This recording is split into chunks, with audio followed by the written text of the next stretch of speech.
Hello, guys. Welcome to the end of the first week of this series and all that. So, we got some interesting movements and all that. First, let's check diplomacy.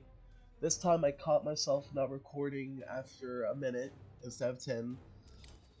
But essentially, the leader, Sandy's man himself, has apologized to the Kingdom of Quebec and all that. But, yeah. Essentially, guys, if any of you Alliance members feel like you're cheating with this, I just want you to know that I was thinking, how long should I delay this series? And I thought, 4 days. I delayed this by 4 days or so because I feel like that's long enough to where nothing will be spoiled unless you're not moving your troops at that point. So trust me, I won't accuse any of y'all for using my videos to cheat because, well, not cheat because it's not cheating, but using it to your advantage, because if you did, there's obvious ways to tell, and I've not seen any of that whatsoever here. In fact, the only obvious way would be building direct counters to everything a person has, even if you don't know what they have, which isn't always cheating. But anyway, enough of that drama. No, because that drama, the leader apologized. We just gotta hope that the Kingdom of Quebec accepts the apology. Crazy movements here. Look at this. A lot of lines. Freemasons Lodge is taking out the Kingdom of Quebec. Let's look at newspaper.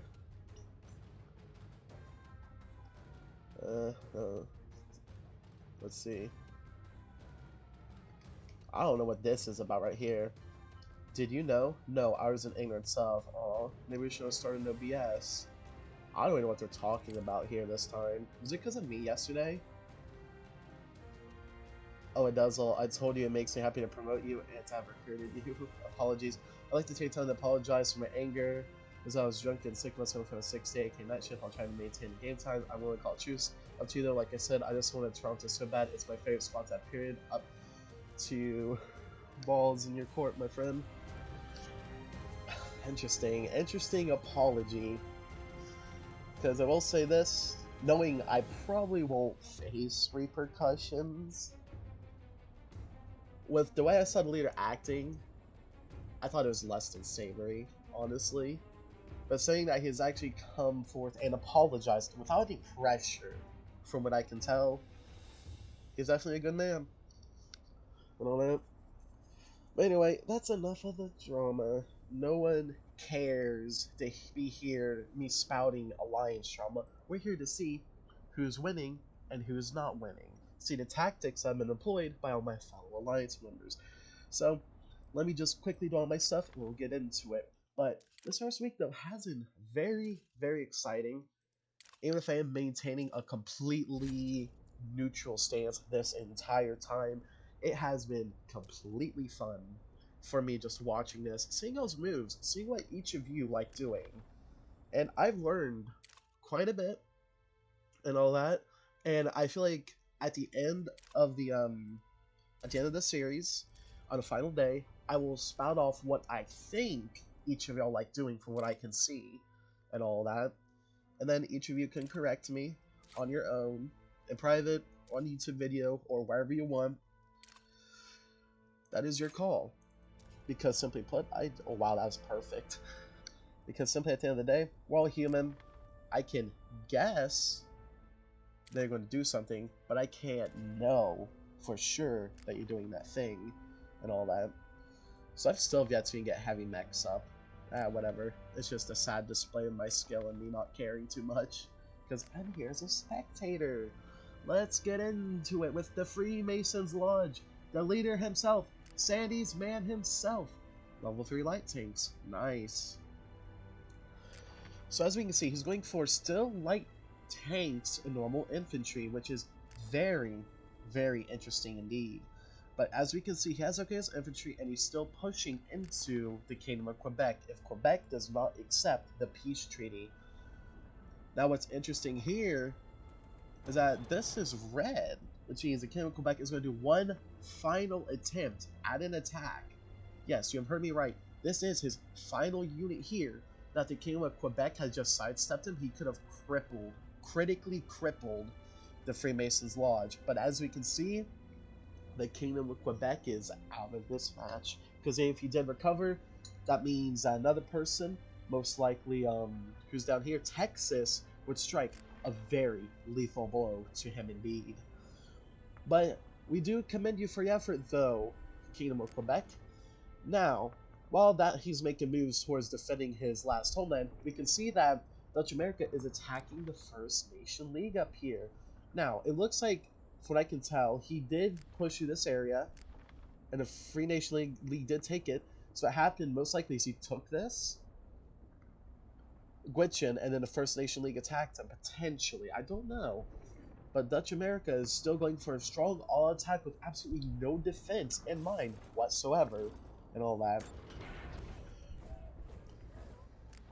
But as you can see, he still has secret labs and all that, but he's not making any troops. So does this mean he's on resources? That is something I do not know. However, he is building artillery though, but level 1.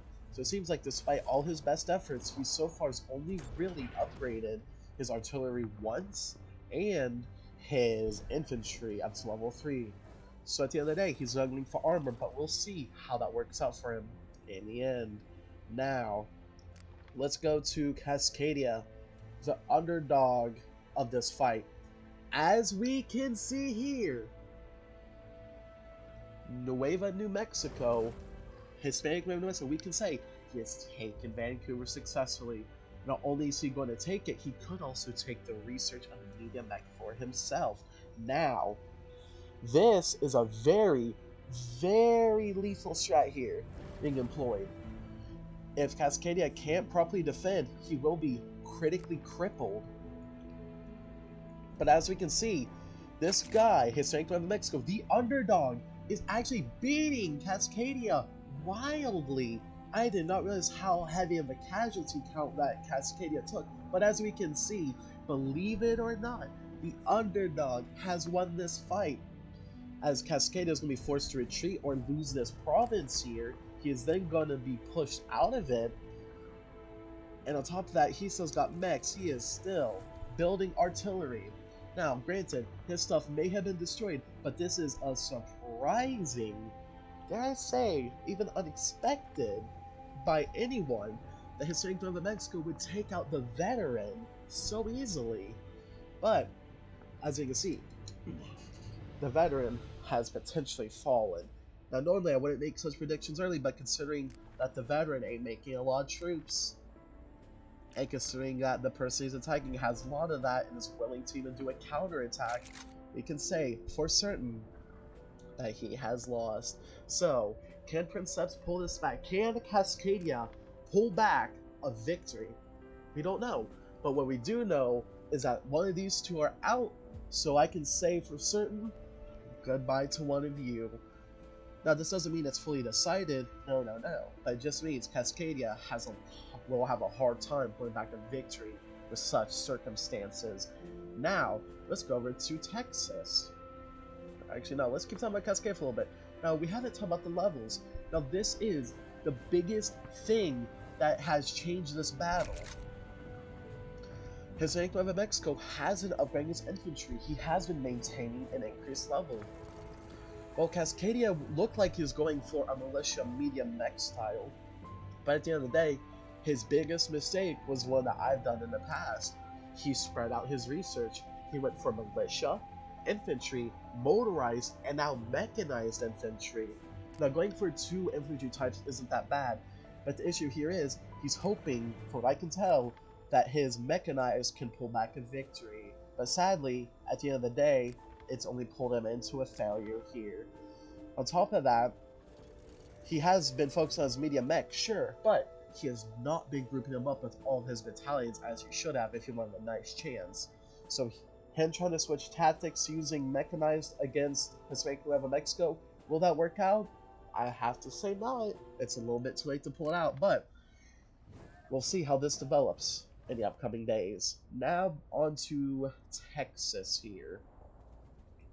So Texas, the man himself, the one who's defied the odds of dying here because he doesn't upgrade his stuff as much as the others, is dare I say, no offense, seems like he's being carried by Mexico, but that doesn't mean he's doing nothing.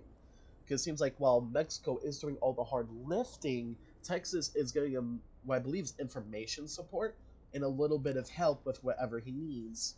Whether it probably be donations and all that, I do not know.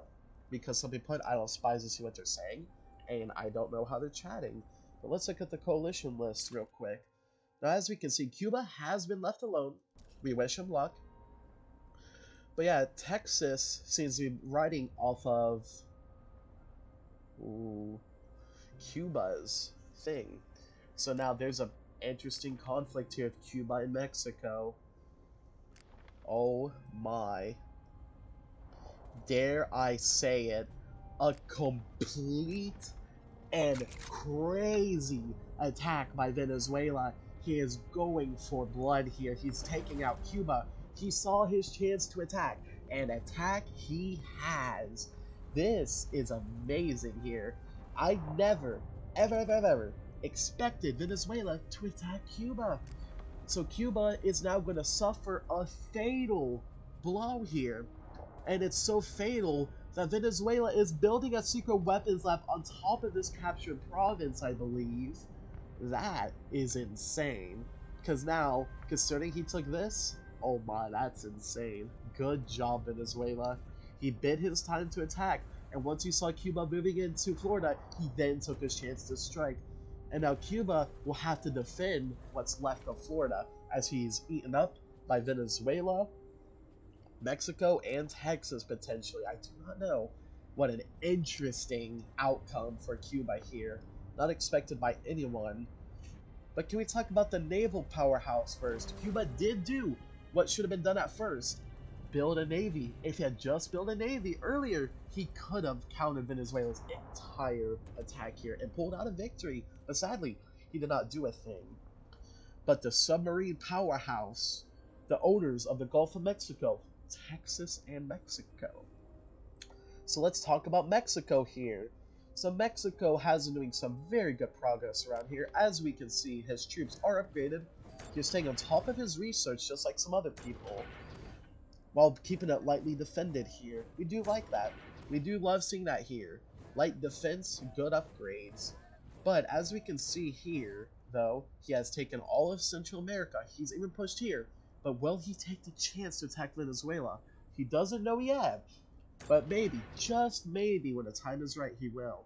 He currently owns the Panama Canal, which is one of the most powerful things to own in a game like this. Because by effectively owning this, you can shut out anyone from attacking on the left side before they have to move through your units. At least with Navy. Now, does this mean that Smoking Caliber in Texas will win? Probably. We don't know who will win yet, because Dutch America could give Mexico a run for his money if an attack happens. But as we can see here, there is a little bit of a border here between Dutch America and Texas. But Mexico, though, powerhouse, the definitive powerhouse here, could be going after Venezuela next, or he could be going for the remnants of Cuba. Now, Venezuela's also been on top of his research, keeping light tanks, scout mechs on standby and all that. We love that here. But as we can see, though, he does have his power plants leveled up, which power plant? So apparently it looks like the power plant looks exactly like the secret lab to me. I am stupid. I am sorry for that, everyone. I thought it was a secret lab. I guess not. It was actually power plants he was going for, not secret labs. Does that make me an idiot? Yes, it does. And sadly, I cannot correct that, and I'll be corrected over the next 4 days until you see this video. So yes, in fact, it is actually power plants, not secret labs he was building. But let's see, Venezuela is not taking advantage of the fact that he can make a strong navy. As we can see here, he may have 5 cities on the water, but he's not using it to make a navy. Which means that if anyone had dreadnoughts, Leviathan, subs, anything like that, they could block off his ports successfully. Now, there is a lot of powerhouses here, but the big ones, there's the big 3, as I'm going to call it. Venezuela, Mexico and Dutch America. They're big, they're mean, and the armies aren't that weak either, exactly. They will be the hardest to tackle on with each other, and will this conflict heat up? Or will it stay as cold as it was before this happened? We don't know. Will peace be achieved between Quebec and the Freemasons of America? It will probably not be. But until then, I don't know. But let's go into the newspaper. So according to the newspaper, the top person is Mexico, Dutch America, Freemasons of America, Texas, and Cascadia. Now, that's just the top 5, but overall, Haiti's New Star, Dutch America, and the USA are the top 3. Now if you look at all this right here, 4th place is Venezuela, 5th is Cascadia, but as you can see, these people are climbing their ranks as Cascadia falls from his fortune. Now, well, does that mean that we're going to see potential shut-in or shutout? I don't know. Can Hispanic Nueva Mexico take out Cascadia and in the process do a surprising attack? Who knows? But as we can see here with Dutch America though, his strategy doesn't rely on attacking other players. No, it relies entirely on taking out AI nations because he knows what they have most likely, and he knows he can take them out easily. And once he does that, he'll most likely build up his troops for an attack. But is that true? I do not know. But anyway, guys, Cuba is out of here most likely, and so is Cascadia. I hope I'll see y'all on the next Alliance preview tomorrow, or spectating, whatever you want to call it. But until then, I wish y'all a grand time. Bye.